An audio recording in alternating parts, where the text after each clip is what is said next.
Ripalemana kosa sary sy nitondra neviny makasika ny rarahany atsimo ny nosy ny parlement tandrimatora Tsimbazafy Jean Paul izay mpikambana eo anivon'ny komision ny fiarovana ao anatin'ny kongresy ny teteza mita nosoritany ary fa mahafapo izy ny fampandrena fahalemana izay tanterahany mpitandron'ny filaminana any amin'iny ilany atsimo ny nosy.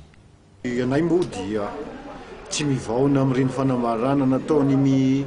ministra anankitelo zany ministèran'ny Foloalindahy sy ny gendarmerie ary ny police nationale zany ny hoe efa manomboka ody vetin'ny ranonatsakaina amin'ireny fanomezana ny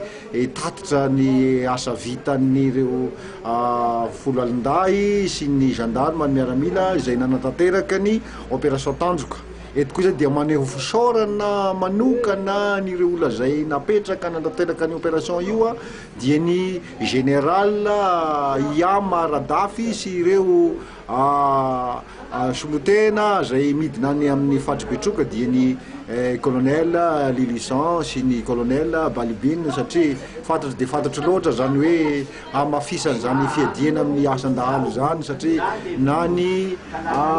terme militaire ngamba hoe patraque des personnel armement tenue du vert dia mino fa tsy de hoe totomomba anasakana sy andava ny toy ny zavatra misy aty andrenivohitra zavatra hitany satria aningena ny rano sotrona raha de misy atao hoe mangaty fasika tsy mahita na pompy zany pompy zany ngamba raha misy any de atao hoe ohatrany hoe toy ny ganagana mahita rano tokoa raha mahita an'izany nefa any dia anisany atao hoe miahy tany maina amin'izao fotoana izao ka dia maneho fisaorana anareo zahay amin'ny fahatotosanareo ary na dia mbola tsy vita hatramin'ny farany ny opération Tanjoka.